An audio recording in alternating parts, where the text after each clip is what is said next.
नमस्कार दोस्तों, आप सभी का स्वागत है हमारे सोशियोलॉजी चैनल पर। मित्रों, आज का विषय है सामाजिक मूल्य। टॉपिक स्टार्ट करते हैं। सामाजिक मूल्य कहते किसे हैं ये जानते हैं। सबसे पहले एच.एम. जॉनसन की पहली डेफिनेशन है, वो कहते हैं उच्च कोटि के मानदंड मूल्य कहलाते हैं। और आगे कहते हैं कि जो मानदंड समाज के लिए सबसे ज़्यादा वांछनीय होते हैं उसे मूल्य कहते हैं। मूल्य एक प्रकार की सामाजिक माप है। अब इसे हम लोग थोड़ा सा क्लियर करते हैं कि सामाजिक मूल्य क्या है। जैसे पश्चिमी भारत या मतलब पश्चिमी देशों के सामाजिक मूल्य बनाम एशियाई देशों के या भारत के सामाजिक मूल्य, ऐसे समझाते हैं तो क्लियर होगा। अब पश्चिमी देशों के सामाजिक मूल्य क्या हैं, उन पे वहाँ पर जो है व्यक्तिवाद है। हमारे यहाँ पर समग्रता में बात की जाती है, कंपोजिट कल्चर कही जाती है। हमारे यहाँ पर जो है कहीं ना कहीं ज़्यादा सामाजिक समरूपता पर ज़्यादा फोकस किया जाता है। उनके यहाँ पर निजी हितों पर फोकस किया जाता है। वहाँ पर कारपोरेट कल्चर है, हमारे यहाँ पर क्या है, एक तरीके का कॉन्सेप्ट काम करता है जहाँ पर समाज को एकत्व के भाव में बांधा जाता है। हमारे यहाँ पर जो जीवन पद्धति है वो सरल है, वो जो है धर्म और तर्क दोनों से मिली जुली है। उनके यहाँ पर पूरे तरीके से तार्किक है। कई देशों ने तो पश्चिम के ईश्वर के कॉन्सेप्ट को ही नहीं माना है, बल्कि जो है वो चुनौती देते हैं। हमारे यहाँ की परिवार प्रणाली की पद्धति पश्चिम की परिवार प्रणाली की पद्धति से एकदम भिन्न है। वहाँ पर न्यूक्लियर फैमिलीज देखी जाती हैं, इवन लोग शादी ही नहीं करते हैं इतनी जल्दी। हमारे यहाँ पर उसके एकदम विपरीत है। तो हमारे यहाँ जहाँ बड़ों का सम्मान किया जाता है, उनके यहाँ भी बड़ों का सम्मान किया जाता है, लेकिन उसके तौर तरीके अलग हैं। तो इस तरीके से हमारे जो एशिया है या हमारा जो उसमें भारत है, उसके सामाजिक मूल्य एकदम भिन्न है, जबकि अन्य देशों के सामाजिक मूल्य एकदम भिन्न हो सकते हैं। अब राधा कमल मुखर्जी क्या कहते हैं इस बारे में, वो कहते हैं कि मूल्य की संरचना एवं मूल्यों के संस्तरण अति आवश्यक है। बिल्कुल। अब ये क्या है, ये थोड़ा सा और आगे डिफाइन करते हैं। मूल्य की संरचना, अब मूल्य कोई एक तो होता नहीं है, एक होए सामाजिकरण की प्रक्रिया द्वारा इसे सीखा जाता है। एक परिवार का मूल्य होता है, एक स्कूल का मूल्य होते हैं, एक जो है समाज का मूल्य होता है। यानी अगर आप परिवार में हैं तो अपने बड़ों से का आदर करेंगे, उनसे तमाम प्रकार की जो है परंपराएं, उनसे जीवन शैली उनसे सीखेंगे, वो पारिवारिक मूल्य हैं। और इस जो स्कूल या शैक्षणिक संस्थाओं के मूल्य क्या हैं, वहाँ के जो बनाए गए कानूनों का पालन करना, चूँकि कानून औपचारिक हैं, उन और जो स्कूल या जो है कॉलेज प्रशासनिक व्यवस्था है वह या प्रशासनिक मूल्य हैं, उनको फॉलो करना। समाज के द्वारा दिए गए जो कानून हैं, आदर्श हैं, नैतिक मूल्य हैं, उनको फॉलो करना। तो ये अलग अलग स्तर पर लागू किया जाता है। तो ये क्या कहते हैं, मूल्य की संरचना मूल्यों का संस्तरण बहुत आवश्यक है। यानी कि अलग इसको एक हायरार्की में भी मूल्यों को बांधा जाना चाहिए कि किस समाज के लिए, किस वर्ग के लिए किस प्रकार के मूल्य हैं, उन मूल्यों को भी देखने की बहुत आवश्यकता है। तो इस तरीके से राधा कमल मुखर्जी ने इसे और ज़्यादा क्लियर किया है।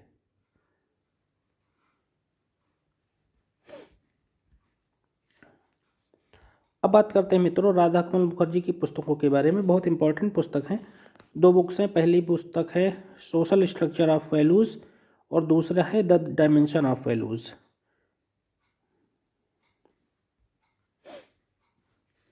आगे कहा गया है कि जो मूल्य हैं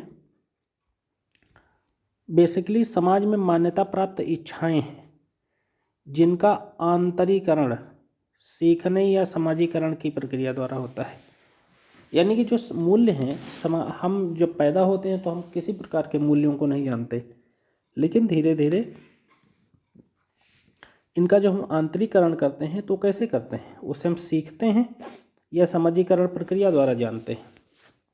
जैसे कोई व्यक्ति समाज में जब रहता है तो विभिन्न प्रकार के सामाजिक मूल्यों को सीखता है, जैसे बातचीत करने का तरीका, अपने से बड़े का सम्मान करने का तरीका, अपने छोटों से व्यवहार करने का तरीका, कोई किस पद पर है, किस परिस्थिति में है, किस जाति से है, किस वर्ग से है, किस प्रकार की उसकी सांस्कृतिक मूल्य हैं, लक्षण हैं, उनको सबको समझा जाता है। अब कुछ विशेषताओं पर बात करते हैं। पहली विशेषता है सामाजिक मूल्य सामाजिक मानक हैं, बेसिकली सोशल स्टैंडर्ड हैं, तो हम उनको फॉलो करते हैं। जैसे बड़ों के पैर छूना एक सामाजिक मूल्य है, तो इसका एक मानक है कि यह नहीं मिस्टर, हमारे यहाँ इंडियन सोसाइटी में मिस्टर जॉन नहीं कह सकते हैं फादर को। दूसरा है सामाजिक मूल्यों के बारे में समूह में एकता पाई जाती है। बिल्कुल, अब एक समूह जैसे मान लो उत्तर भारत है, यहाँ के सामाजिक मूल्य दक्षिण भारत के मूल्यों से थोड़ा सा डिफरेंट हो सकते हैं या पश्चिम के मूल्यों से बिल्कुल भिन्न हो सकते हैं, तो उनमें समूह में एकता पाई जाती है। बिल्कुल सही बात है। अब जैसे अमेरिका में इंडियाना शहर है, वहाँ पर इंडियाना में जो भारतीय रहते हैं ज़्यादातर, उनके मूल्य क्या हैं, वो समूह में एक प्रकार से भारतीय परंपरा को जीते होंगे, तो वहाँ पर एक समूह में उनकी एक जो है एकता बनी हुई है, तभी वो मूल्य भी बने हुए हैं। आगे, इनके पीछे उद्वेग भावना पाई जाती है, यानी एक तरीके का सेंटीमेंट, और वो भी कैसा, कॉग्निटिव, संवेगात्मक, कॉग्निटिव सेंटीमेंट पाया जाता है। संवेग बेसिकली संवेदनाएं जुड़ी होती हैं मूल्यों के साथ। आगे, सामाजिक मूल्यों में विभिन्नता पाई जाती है। बिल्कुल सही बात है। अलग अलग समाज के, अलग अलग वर्ग के, अलग अलग जाति के, अलग अलग राज्य के, अलग अलग देशों के, अलग अलग पूरे गणराज्यों के सामाजिक मूल्य भिन्न हो सकते हैं। इसे हम जेंडर बेसिस पर भी डिफाइन कर सकते हैं। आगे, मतलब जो सामाजिक मूल्य हैं सामाजिक कल्याण एवं सामाजिक आवश्यकता के लिए आवश्यक समझे जाते हैं। सामाजिक कल्याण के लिए भी जरूरी हैं और सामाजिक आवश्यकताओं के लिए भी बहुत ज़रूरी हैं। बिल्कुल सही है। यह गतिशील होते हैं, समय के साथ साथ ये बदलते रहते हैं, वो थोड़ा बहुत उनमें बदलाव भी आ जाता है और परंपरा उनमें कंटिन्यूटी एंड चेंज की प्रोसेस से होकर ये गुजरते हैं। अब बात करते हैं मित्रों वर्गीकरण के बारे में, सामाजिक मूल्यों के वर्गीकरण के बारे में। पहला वर्गीकरण किया है विलियम पेरी ने। ये 4 प्रकार के जो है वर्गीकरण बताते हैं: सकारात्मक मूल्य, नकारात्मक मूल्य, विकासात्मक मूल्य और वास्तविक मूल्य। 4 व्याख्या हैं विलियम पेरी की। सकारात्मक मूल्य वे मूल्य जिनसे समाज को सीखता है, जैसे स्वामी विवेकानंद के सकारात्मक मूल्य हैं, गांधी जी के सकारात्मक मूल्य हैं, 11 सामाजिक मूल्य हैं उनके। नकारात्मक मूल्य क्या है, 7 चीज़ों को गांधी जी ने पाप कहा है, तो 7 सामाजिक पाप। विकासात्मक मूल्य ऐसे कुछ कार्य जिनसे जो विकास आधारित मूल्यों को निर्धारित करते हैं, और कुछ वास्तविक मूल्य होते हैं, रियलिस्टिक वैल्यूज़, जिनको व्यक्ति अपने जीवन में उतारता है। अति आदर्श और वास्तविक मूल्य दोनों में भिन्नता पाई जाती है। जैसे राजनीति में सदैव वास्तविक मूल्यों पर कार्य किया जाता है। आगे अगली जो सोशोलॉजिस्ट हैं उनका नाम है C.M. केस। जी हाँ, ये एकदम सही लिखा है, C.M. केस। इन्होंने 4 प्रकार बताए हैं। पहला है सावयवी मूल्य, जैसे आग और पानी, ये भी। दूसरा विशिष्ट मूल्य, जैसे विधवा पुनर्विवाह। तीसरा है सामाजिक मूल्य, जो सभी को पता है, सब पैर छूना, स्कूलिंग करना, सभी प्रकार के सामाजिक नियमों मान्यताओं को मानना। फिर सांस्कृतिक मूल्य क्या है, सत्य, अहिंसा इत्यादि। तो 4 व्याख्याएं C.M. केस ने करी हैं: सावयवी मूल्य, विशिष्ट मूल्य, सामाजिक मूल्य और सांस्कृतिक मूल्य। आगे बढ़ते हैं मित्रों, राधा कमल मुखर्जी के स्टेटमेंट पर आते हैं। राधा कमल मुखर्जी ने क्या कहा है, ये कहते हैं 2 चीज़ें जरूरी हैं, साधन मूल्य और साध्य मूल्य। तो साधन का मतलब है एक तरीके से मीन्स, और साध्य का एंड, जिसे हमें प्राप्त करना है और जिसके द्वारा हमें प्राप्त करना है। तो दोनों में एक तरीके से पॉजिटिव पॉइंट होने चाहिए। ये नहीं कि हम नकल करके अगर एग्ज़ाम पास भी कर जाते हैं, साध्य सही है, साध्य प्राप्त कर लिया, साधन गलत है, तो अच्छी बात नहीं है। इसलिए दोनों में संतुलन होना जरूरी है, इसलिए मूल्य शब्द को यहाँ पर इन्होंने जोड़ा है। आगे बात करते हैं मित्रों एम.एस. गोरे के संदर्भ में। एम.एस. गोरे ये भी एक सोशोलॉजिस्ट है। इन्होंने दो प्रकार से व्याख्यायित किया है। साधारण मूल्य, जैसे सत्य बोलना चाहिए, ये साधारण मूल्य है एम.एस. गोरे के अनुसार। और दूसरा है परिधि मूल्य। परिधि ऐसे जैसे ये चारों तरफ परिधि मूल्य के परिधि मूल्य जिसे कहते हैं समय एवं परिस्थिति के अनुसार बदलने वाले मूल्य, उनको परिधि मूल्य कहते हैं। जैसे भारतीय अर्थव्यवस्था का स्वरूप अब किस प्रकार से है? अपना लगभग पूंजीवादी हो रहा है। पहले कैसा था? मिश्रित अर्थव्यवस्था का मॉडल था। तो समय और परिस्थिति के अनुसार अब हमारी अर्थव्यवस्था के मूल्य बदल गए हैं, राजनीतिक परिदृश्य के मूल्य बदल गए हैं। तो ये समय और परिस्थिति के अनुसार बदलते हैं। अब इनके महत्व के बारे में जानते हैं। पहला महत्व है सामाजिक एकरूपता के वाहक है। जाहिर सी बात है, सामाजिक मूल्य एक तरीके से सोशल यूनिटी को लगातार प्रोवोक करते हैं, बढ़ाते हैं। सामाजिक संगठन में एकता को बढ़ावा देते हैं। फिर भौतिक संस्कृति का महत्व बढ़ाते हैं। फिर सामाजिक भूमिका के निर्देशक होते हैं। अगला सामाजिक नियंत्रण में सहायक होते हैं। तो मैंने 5 बताए मूल्य, 5 महत्व बताए। पहले सामाजिक एकरूपता के वाहक हैं, सामाजिक संगठन में एकता पैदा करते हैं और भौतिक संस्कृति को महत्व देते हैं, सामाजिक भूमिका का निर्देशक भी करते हैं और सामाजिक नियंत्रण भी करते हैं। आगे बात करते हैं मित्रों अगले टॉपिक पर। अनुशस्ति कहते हैं इसे, सैंक्शंस। अनुशस्ति ये होते क्या हैं जानते हैं। यदि यह किसी व्यवहार को करने या ना करने की स्वीकृति है, सैंक्शन कहते हैं इंग्लिश में, लेकिन ये सोशियोलॉजी में पढ़ा जाता है। किसी व्यवहार को करने या न करने की स्वीकृति ही जो है अनुशास्ति है। फेयरचाइल्ड इसके बारे में क्या कहते हैं? अब जैसे कुछ व्याख्या करनी है, जैसे मान लो कि भारतीय परंपरा में, भारतीय सामाजिक व्यवस्था में पश्चिमी विधान की कुछ ऐसी चीज़ें नहीं आती। जैसे फादर अपनी बेटी के साथ शराब नहीं पीते इंडियन सोसाइटी में, या अपने बेटे के साथ शराब नहीं पीते हैं मोर देन, लेकिन हो सकता है पश्चिम में पीते हैं। तो वो एक कोई जो है, ये हमारे यहाँ पर ये अनुशस्ति इसकी स्वीकृति नहीं देती, मतलब इस काम को हमारे यहाँ समाज में स्वीकृत नहीं माना जाता। तो इसको कहा गया व्यवहार को करने या ना करने की स्वीकृति। तो हमारे यहाँ इसकी स्वीकृति नहीं है। हमारे यहाँ उनको एक सम्मान की नज़र से देखा जाता है। एक लंबी हायरार्की है फादर और जो है सन या फादर या डॉटर के बीच में। फेयरचाइल्ड का क्या कहना है? फेयरचाइल्ड कहते हैं कि यह किसी भी क्रिया या व्यवहार को दी जाने वाली स्वीकृति है। बिल्कुल सही बात है। कोई क्रिया या व्यवहार, उसे स्वीकृति देना है कि नहीं देना है, ये अनुशस्ति के द्वारा तय किया जाता है। आगे रेडक्लिफ ब्राउन का इस बारे में क्या मानना है? रेडक्लिफ ब्राउन कहते हैं कि लगभग 4 प्रकार की अनुशस्तियाँ होती हैं। पहली अनुशस्ति है नकारात्मक अनुशस्ति, वे जिनका उद्देश्य व्यक्ति को दंड देना है।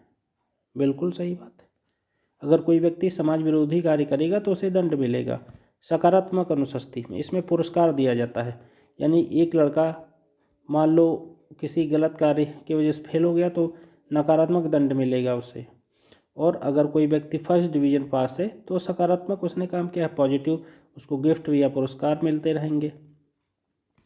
अगला है विस्तृत अनुशस्ति, वे जो समुदाय के लिए स्वीकृत एवं स्फूर्त हैं। मतलब कुछ अनुशस्तियाँ ऐसी होती हैं जो समुदाय के लिए स्वीकृत भी होती हैं और स्फूर्त भी होती हैं। बिल्कुल सही है। जो नॉर्मली सरल भाषा में इसका मतलब है जो सिंपली समाज में मान्यता प्राप्त हैं। अगला संगठित अनुशस्ति, इसमें क्या है? वे सामाजिक क्रियाएं जो किसी परंपरा या रीतियों के आधार पर संपन्न की जाती हैं। जो किसी परंपरा और रीतियों के आधार पर संपन्न की जाती है, उन्हें क्या कहा जाता है? संगठित अनुशस्ति। आगे बात करते हैं मित्रों नोट में। प्रशंसा, मेडल, पुरस्कार सकारात्मक अनुशस्ति, वही जो बात मैंने जो ऊपर बताई थी।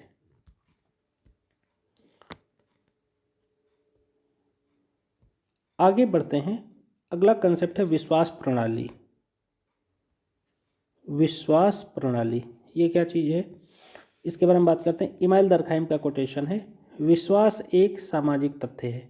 दुर्खिम हर एक चीज़ को एक फैक्ट की तरह देखते हैं, एक तथ्य की तरह देखते हैं। जब दुर्खिम थिंकर्स को पढ़ाएंगे तो डिटेल में बताएंगे। ये कहते हैं यह हमारी अभौतिक संस्कृति का अंग है। विश्वास प्रणाली, बिल्कुल सही बात है। यह हमारे सामाजिक, धार्मिक, आर्थिक जीवन को प्रभावित करता है।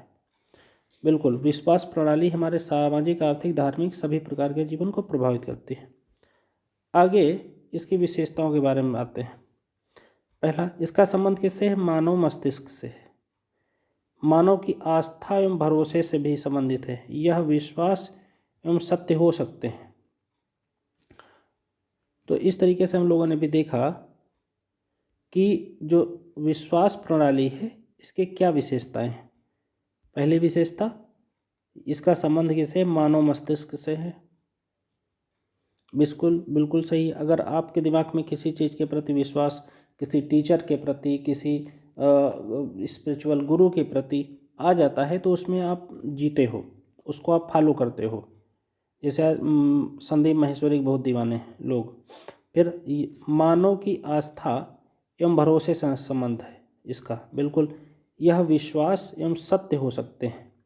बिल्कुल सही है कि जैसे अनेक पार्टियों में विश्वास होना, अनेक विचारधाराओं में विश्वास होना, विचारधारा, पार्टी, अपने धर्म, अपने संप्रदाय, अपने क्षेत्र, जाति इत्यादि में विश्वास बनाए रखना। अब इसके प्रकार बता देता हूँ मैं। प्रकार 2 होते हैं। वैज्ञानिक विश्वास करना यानी कि तार्किक रूप से सोचना, और अवैज्ञानिक विश्वास करना। जैसे धर्म, जाति, संप्रदाय में लोग आमतौर पर तार्किक नहीं हो पाते, अवैज्ञानिक रूप से विश्वास करते हैं। तो मित्रों, इस तरीके से हम लोगों ने इस कंप्लीट पूरे टॉपिक पर चर्चा की है। आशा है आप लोगों को एक लेक्चर पसंद आएगा। अगर हमारा लेक्चर आपको पसंद आता है तो आप इसे शेयर कीजिए, इसे ज़्यादा से ज़्यादा लोगों तक बताइए ताकि वो इसका फ़ायदा उठा सकें। Thank you very much.